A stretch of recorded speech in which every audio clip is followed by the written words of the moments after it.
भाजीपाल्यासारखं वाटलंय, कच्च्याने फुटाण्यासारखं वाटलंय. जास्त संख्या, मग संख्या परळीमध्ये जास्त आहेत म्हणजे मग कोण? आका आणि आका के आका यांच्याशिवाय काय झालं? हे जे इतकं भयानक झालेलं आहे बीड जिल्ह्यामध्ये की तुम्ही 1200 आणि 1300, मी सभागृहात म्हणलोय मुंबईत सुद्धा एवढे परवाने नसतील, मग इथं कसं काय एवढे परवाने मिळाले? आणि तुम्हालाच का परवाने लागतात? कशासाठी लागतात? राख्याचे धंदे करायसाठी पिस्तोलं लागतात का? अहो, राख्याच्या धंद्याचे काही पुरावे आहेत माझ्याकडं, तुम्ही जर बघितले तर ते फार भयानक आहे. तुम्ही दाखवा म्हणले तर दाखवतो मी, माझ्याकडं काही पुरावे आलेत. तर हे जे पिस्तोल प्रकरण आहे, पुढच्या 15 दिवसामध्ये माननीय जिल्हाधिकारी आणि जिल्हाधिकाऱ्यांच्यावरती आमचा विश्वास आहे, ते तातडीनं करतील. आणि राज्याच्या मुख्यमंत्र्यांना माझी विनंती आहे की जे प्रॉपर्टी अटॅचमेंट ही जे ऑर्डर केलेली आहे साहेबांनी, ती अजिबात थांबू नये, फार स्पीडनी ते अटॅचमेंट झाली पाहिजे. म्हणजे आकांच्या बरोबर कोणाची प्रॉपर्टी आहे हे सुद्धा उघडं होईल. पण आतापर्यंत काही माहिती तुम्हाला दिली आहे का की इतक्या प्रॉपर्टी जप्त केलेल्या आहेत? कारण तिसरा दिवस आहे कोर्टातून आम्हाला हे बघा कोर्टाने आदेश दिलेले नाहीत अजून त्याच्यामध्ये टेक्निकली काही प्रॉब्लेम्स असतील. तुम्ही ज्या वायुयोगाने पळायचं म्हणता, काही म्हणजे कायदेशीर बाबी ज्या आहेत त्या कायदेशीर बाबी तपासल्याशिवाय याच्यामध्ये लगेच्या लगे फार गोष्टी होत नसतात. थोडा धीरे चलो, पण लेट बट थेट म्हणजे एस.टी. महामंडळ असते बरं का. पुढे तक्रारी केल्या नाहीत? ते ऐका ते एका सर्कल पुरतं मर्यादित होतं. हे ज्यावेळेस कार्यक्षेत्र वाढवायला लागले, कारण चायनासुद्धा कधी कधी आमच्या हद्दीत येतो ना, तसं हे आकांचं क्षेत्र हळूहळू चंद्र कलेकलेने वाढतो. आमच्या आकांचं चित्र म्हणजे क्षेत्रफळ हे किलोनी वाढायला लागलं, किलोमीटरनी. पुढं 1 किलोमीटर, 2 किलोमीटर, 5 किलोमीटर, 10 किलोमीटर एवढ्या स्पीडली ते वाढायला लागलं. त्याच्यामुळं ते लोकांच्या डोळ्यावर आलं. आणि यापूर्वी ते आष्टी मतदारसंघात येत असताना त्यांना एकदा मी समज दिली होती की तुमचं हे जे चाललं आहे ना, हे अतिशय गैर आहे, चुकीचं आहे. हे धंदे तुमचे करायचे असतील तर तुमच्या मतदारसंघापुरते करा, तुम्ही बाहेर निघू नका. हे आकांना मी सांगितलं होतं, आकांनाही सांगितलं, परंतु त्यांनी आमचं ऐकलं नाही. मग आता हे काय, लहान लेकरांना उचकून द्यायचं, पिटवून द्यायचं. हे जे पोरं ज्यांनी मारलं आहे त्या लेकरांचे वय किती येतो? 21, 22, 23. आणि आईचं करेंगे वयचं का तू जा रे, तुला असं 1 दिवसात सोडून आणतो. अशा गप्पा जर हाणायला लागले तुम्ही तर बारकाले पोरं काय करते? अरे तुम्ही नीट सांगा ना लेकरांना. आणि हे जे आहे हे तुम्ही जे मागताय इतकालं कोण देत असते? आणि कंपन्या काय साध्या सोप्या नसतात. या कंपन्या ज्या परदेशी पैसा आणतात, निधी आणतात, त्या डायरेक्ट देशाच्या पंतप्रधानांना सुद्धा भेटतात, कधी देशाच्या गृहमंत्र्याला भेटतात. आणि तुम्ही बघितलेलं आहे ना मागं काय झालेलं आहे. अनेकांचे राजकीय जीवनसुद्धा स्टॉप झाली होती. पालकमंत्री झाले पाहिजे 100%. डिमांड इथं माध्यमांसमोर करताय की काय साहेबांना बोलले तुम्ही? नाही, मी माध्यमासमोर करतोय. माझं आर्जव जे आहे, आर्जव आर्त किंकाळी माझी अन्यायाची आगळीक या जिल्ह्यामध्ये झालेली आहे. या जिल्ह्यामध्ये कायदा सुव्यवस्था नीटनाटके राहिलेले नाही. कोणीकडे मी माझ्याच मतदारसंघाची माहिती घेतली तर ते केमिकल ताडी का काय माझ्या मतदारसंघात विकत होती मागचे 5 वर्ष 10 वर्ष केमिकल ताडी. आता ताडीचं एक शिंदाडाचं एकतरी झाड राहिलं आहे का? तरी बी ताडी विकत आहेत. अरे पिणारे पार काळ्या तोंडावाले व्हायला लागले, लुळे पांगळे व्हायला लागले, मागून असे फास घेऊन मरायला लागले. ते मी केलं माझ्या मतदारसंघापुरतं बंद. आता जिल्ह्यापुरतं बंद करायला काय मी जिल्ह्याचा हे कोणी नाही आहे.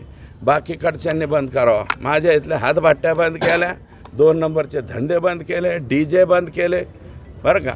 आणि जे हंटू भंटवाले ॲटम आहेत त्यांचे वाढदिवससुद्धा मला खलास बंद. 307 फीत ज्यांच्यावर केसेस आहेत त्यांनी वाढदिवस साजरे करायचे नाही. यांनी मोठ्या जोशात वाढदिवस साजरे करायचे आणि बारकाल्या पोरांनी ह्यांचे आदर्श घ्यायचे का 307 वाल्यांचे? बीड जिल्ह्यामध्ये कायदा व सुव्यवस्था राहिलेलाच नाही आहे.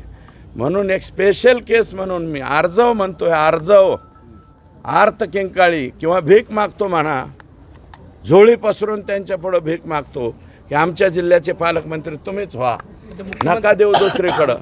विशेष बाब म्हणून ते एकदा विशेष बाब म्हणून गडचिरोली साहेबांनी घेतलेली होती. मला टेक्निकलीसुद्धा माहिती आहेत. मी 5व्या टर्मचा आमदार आहे. हां चला बोला आणखी काय. दीपक केसरकर आणि जे जे थेट बाहेर येईल ते ते स्वीकारणार आहेत आणि राज्याचे मुख्यमंत्री आहेत ते. राज्याच्या मुख्यमंत्र्यांना जेवढं कळतं तेवढं आम्हाला कळतं असं आम्ही म्हणू शकत नाहीत.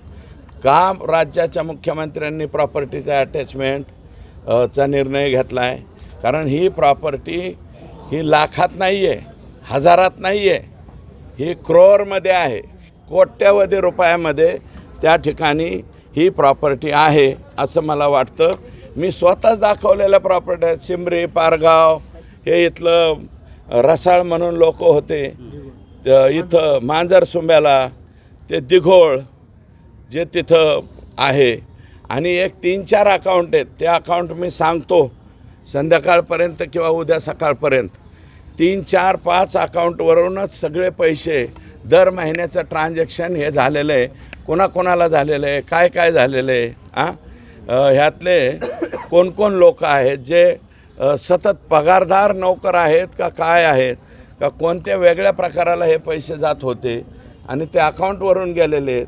ते अकाउंट नंबर, नावं, माणसं हे सगळं आता मी त्या ठिकाणी सांगतो. अण्णा काल रात्रीपासून त्यांना अटक झाली वाल्मिक कराडला अशी चर्चा होती. त्याच्यानंतर पुन्हा CIDने जाहीर केलं की त्यांना अटक किंवा ताब्यात. आहे का मी कोणावरती आतापर्यंत फक्त आका म्हणत होतो, पण ज्या अर्थी त्यांच्यावरती खंडणीचा गुन्हा आहे हा त्या कंपनीनं दाखल केलेला आहे. कंपनीनं कशाचा गुन्हा? त्यांच्यावरती 2 कोटी खंडणीचा गुन्हा दाखल केलेला आहे त्या कंपनी. असाच प्रकार O2 कंपनीचे बंडगर नावाचे अधिकारी सेम असाच प्रकार झालेला आहे यापूर्वी. त्याची तारीख, वेळ, वार सगळं सांगतो मी, आत्ताच नाही सांगा. आका पकडल्यावर किंवा आकाच्या आधी बी सांगतो. मला जरा त्या अधिकाऱ्यांना विश्वास द्यावा लागेल. तुम्ही या TV पुढं बोला. घाबरत आहेत लोक. हे उद्याच्याला आम्हाला मारून टाकतात का काय? काही अधिकारी अजूनही बी, काही पोलीस कर्मचारी मी म्हणतो ना यांना मदत करतायत, अजूनही लोकांना वाटतं हे पालकमंत्री होतात का काय, कशाला दुश्मनक्या घ्यायच्या. पण मी नाही घाबरत. ते पालकमंत्री कोणी हो अथवा नाही हो, मी तर आजही म्हणतो हे जे सगळं जंगलराज झालेलं आहे हे साफ होण्यासाठी या राज्याचे मुख्यमंत्री हेच आमच्या बीडचे पालकमंत्री पाहिजेत. बीड जिल्ह्याचे पालकमंत्री देवेंद्र फडणवीस साहेब स्पेशल केस म्हणून झाले पाहिजे. त्याच्यापेक्षा 4 पटीनं 5 पटीनं आहेत. त्याच्यासाठी काय मोहीम केली पाहिजे? कारण अनेक लोकांचे सोशल मीडियाला फोटो आहेत, त्यांचे लायसन्सच नाहीत पण त्यांच्या नवीन SP आलेले आहेत, त्यांनी याच्यावरती कारवाई चालू केली आहे असं मला वाटतं.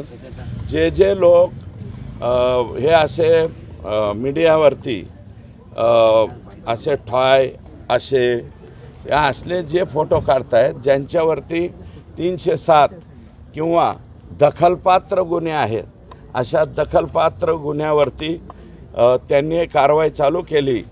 अतिशय त्या बाबतीमध्ये आनंदाची बाब आहे आणि त्यांनी ह्या कारवाया लवकरात लवकर कराव्यात अशा प्रकारची माझी सुद्धा विनंती आहे.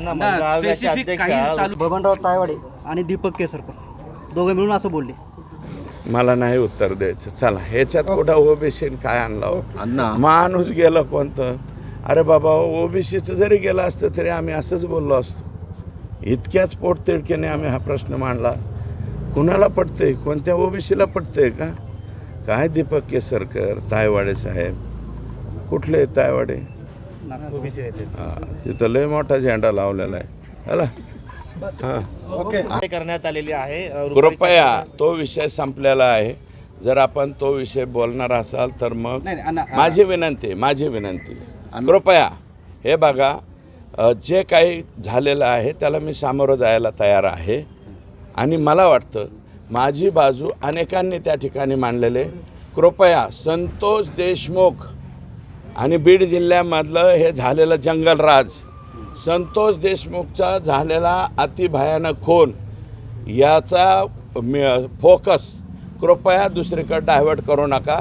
संतोष देशमुखचा खून प्रकरण आणि बीड जिल्ह्यामध्ये माजलेली ही जी दादागिरी आणि हे जे प्रकार आहेत याच्यावरती तुम्ही बोला. त्या प्रत्येक प्रश्नाचं सायंकाळी 5 पर्यंत मी उत्तरं देतो. चंद्रशेखर बावनकुळे यांनी असं